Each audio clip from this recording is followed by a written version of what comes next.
Hello दोस्तों। तो यह कहानी है एक लड़की की जो जीवन की कड़वी सच्चाई से निराश होकर गरीबी में जी रही है। यह लड़की फिर से जीवन जीना सीखती है जब वह एक संकी जादूगर से मिलती है। कहानी की शुरुआत होती है कुछ अफवाहों से। अफवाह थी कि सालों से बंद पड़े एम्यूजमेंट पार्क में एक संकी जादूगर रहता है जिसने जादू ट्रिक दिखाते हुए सचमुच एक इंसान को दो हिस्सों में काट दिया था। अगर वह जादूगर अपनी जादू से किसी को गायब करता तो वह इंसान सचमुच में गायब हो जाता था। हाँ, हाना उसकी दोस्त सूही को ये अफवाहें सुना रही थी। यही वो लड़की है जिसकी यह कहानी है। आज एही के स्कूल के सेकंड ईयर का पहला दिन है, लेकिन वह पहले से ही लेट है। वह क्लास की ओर भागते हुए एक स्टूडेंट से टकरा सीढ़ियों से गिर जाती है और उसके घुटनों पर चोट लग जाती है और उसको स्टॉकिंग फट जाते हैं। इल्दू क्लास के टॉप स्टूडेंट्स और कहानी का मेन लीड है। एही की मदद करता है और वे दोनों आज लेट हैं। टीचर इल्दू को उसकी सीट पर बैठने को कहते हैं क्योंकि वो क्लास के टॉप स्टूडेंट हैं और शहर के चीफ प्रेसिडेंट का बेटा है। वही टीचर एही को स्कूल लीड आने के लिए डांटते हैं और उसे भी अपनी सीट लेने को कहते हैं। इल्दू सभी सब्जेक्ट्स में टॉप करता है, लेकिन एही को कभी मैथ्स में पीछे नहीं छोड़ पाता। एही मैथ्स में बेस्ट है। अगली सीन में हम देखते हैं कि एही कैंटीन में सबसे छिपाकर अपने लंच बॉक्स में खाना भर रही थी। हाना आई से टकरा जाती है और उसका लंच बॉक्स गिर जाता है, जिससे एही को बहुत ही शर्मिंदगी महसूस होती है। घर वापस आते समय एही को एक स्टोर में पार्ट टाइम जॉब मिल जाती है और उसे आज के काम के लिए 50,000 वॉन मिलते हैं। घर लौटते समय एही उन पैसों से क्या क्या खरीदेगी इसका हिसाब लगा रही होती है। तभी उसका नोट उसके हाथों से उड़ जाता है और एही अपने पैसों के पीछे भागने लगती है। वह नोट हवा से नहीं उड़ रहा था, मानो वह नोट एही को कहीं ले जा रहा हो। एही जिस सड़क पर पैसों के पीछे भाग रही थी उसे पैसों के रूप में दिखाया जाता है, मानो यह चीजें यह बता रही हैं कि कैसे एही की जिंदगी में पैसों से डिफाइंड है या कैसे पैसों की उसकी जिंदगी में कितनी अहमियत है। यानी उसके जीवन की हर समस्या पैसों की वजह से ही है और वह चाहकर भी इतने पैसे कहीं से नहीं ला सकती। वह नोट आखिरकार एही को अम्यूजमेंट पार्क में ले जाता है, वही अम्यूजमेंट पार्क जहाँ एक जादूगर के होने की अफवाह है। एही अंदर जाती है और एही को उसके पैसे वहीं मिलते हैं।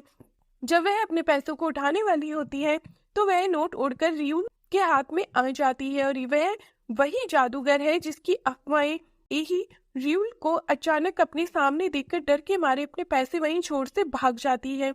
उसके घर में राशन भी खत्म हो चुका होता है। उसको बहुत बुरा लगता है कि उसने अपनी छोटी बहन को भूखे पेट ही सोने देना होगा।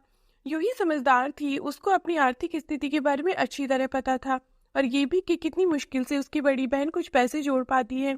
एही को अपनी पॉकेट में एक इनविटेशन कार्ड मिलता है जो शायद उसे जादूगर ने ही दिया था।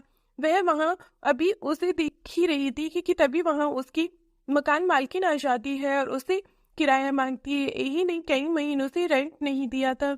उसे ऐसा थे कि उसके बाद जरूर वापस आएंगे और वहां सारे रेंट क्लियर कर देंगे, पर उसके डैड ने ना तो उसकी किसी भी कॉल का जवाब दिया और ना ही किसी मैसेज का। अब तो एही ने अपने डैड से भी आस लगाना छोड़ दी। उसके बाद डैड एक टॉय मैन्युफैक्चर कंपनी थी। डैड की कंपनी बैंकक्रप्ट होने के बाद उसके डैड ने उन्हें छोड़ दिया था और साथ ही अपने पीछे अपने कर्जदारों को भी, जो अक्सर एही को पैसों के लिए परेशान किया करते थे। मकान मालकिन एही को रेंट चुकाने के लिए कुछ और हफ्तों का मोहलत दे देती है। अगर इस बार उसने रेंट नहीं दिया तो उसे घर खाली करना होगा। अगले दिन एही अपने फटी स्टॉकिंग्स में ही स्कूल जाती है। स्कूल में आहन को एही के फटे स्टॉकिंग देख शक होता है कि क्या एही इतनी गरीब है कि वह एक स्टॉकिंग भी अफोर्ड नहीं कर सकती। श्योर होने के लिए हैना ने अपने पैसे अभी के डेस्क के पास गिरा दी है, जिसे एही उठा लेती है और हैना अपने पैसे ढूंढने का नाटक करते हुए ऐसा दिखती है कि उसने अपने पैसे को खो दिए हैं और एही के सामने यही कहती है कि छोड़ो, चलो जाने दो, मैं यह मान लूंगी कि मैंने किसी गरीब को दान दे दी। एही को बहुत शर्मिंदगी महसूस होती है। उसकी हालत ऐसे है कि ना चाहते हुए भी वह पैसे रख लेती है और एही को खुद की दिलासा देती है कि मैंने ये चुराया नहीं है, मुझे ये पड़ा हुआ मिला इसलिए मैं ये रखती हूँ। इफ डूइंग को भी शक होता है कि एही ने ही हाना के पैसे लिए हैं और वह एही के बारे में अपनी कोई राय नहीं बना लेता है। उसी रात एही अपनी खोए हुए पैसे ढूंढने के लिए पार्क में फिर जाती है और वहां जादूगर फिर उसके सामने आता है। रियूल एही को उसका इनविटेशन एक्सेप्ट करने के लिए थैंक्स बोलता है। एही कहती है पर मैंने तो फेंक दिया था, पर वहाँ इनविटेशन कार्ड है कि पॉकेट में ही था। यही रियल से अपने पैसे वापस मांगती है। रियल नोट निकालता है और उसे एक पेपर में बदल देता है। यही उसे चौंकती नहीं बल्कि रियल को उसकी ट्रिक्स के बंद कर उसे उसके पैसे लौटाने बोलती है। रियल जादू से वापस उस पेपर पीस को 50,000 वॉन की नोट में बदल देता है और उसे डबल कर एही को देता है। पर एही उसकी स्कूल में हैना के पैसे लेकर पहले ही बहुत शर्मिंदा थी, इसलिए वह बस एक नोट लेती है जो उसका था और वहां वापस जाने के लिए मुड़ती है।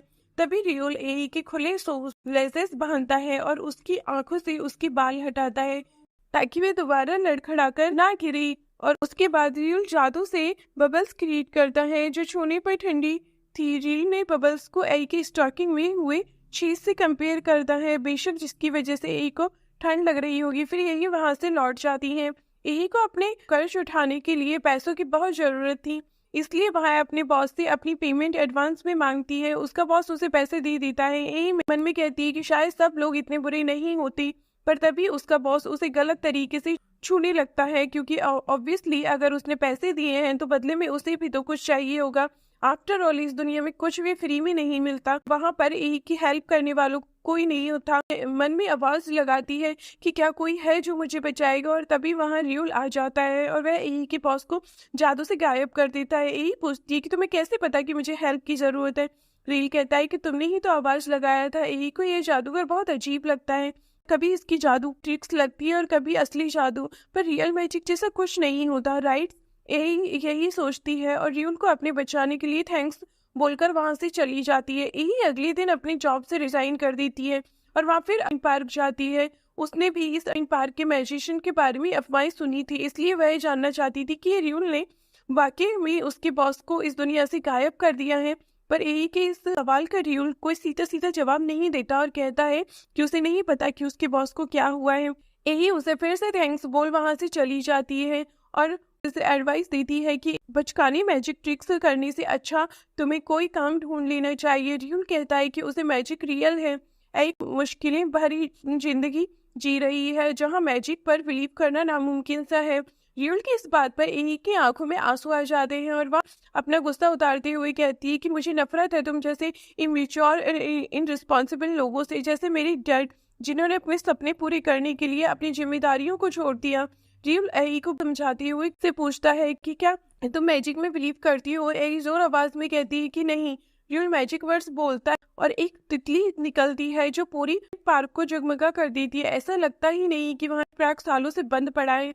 एही सरप्राइज हो जाती है और रियोल गाना गाते हुए एही को ये एहसास दिलाता है कि ऐसे एही अपने बचपन में बेफिक्र होकर जिया करती थी, और साथ ही वो एही को इनकरेज भी करता है कि एही आंखों में वो चमक वापस लौट दिख रही थी। रियोल अपने मैजिक शो को एंड करते हुए अपने हाथ को एही को पहनाता है और अपने इस मैजिक शो को नाम देता है मैजिक, जो तुम्हें मैजिक में विश्वास दिला सकता है। रियोल एही से पूछता है क्या उसको यह मैजिक शो सक्सेसफुल रहा। एही मन में कहती है कि ये इतना खूबसूरत है कि वो चाहते हुए भी ना नहीं कर सकती। यही सोच में पड़ जाती है कि क्या रियोल सचमुच में एक मैजिशियन है। यही चाहती थी कि इस सवाल का जवाब हाँ हो, और ये एपिसोड यही एंड हो जाता है।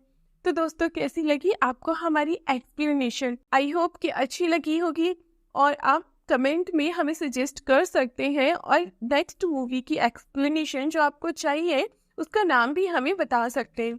तो थैंक यू, मिलते हैं नेक्स्ट मूवी के एक्सप्लेनेशन में। Bye bye.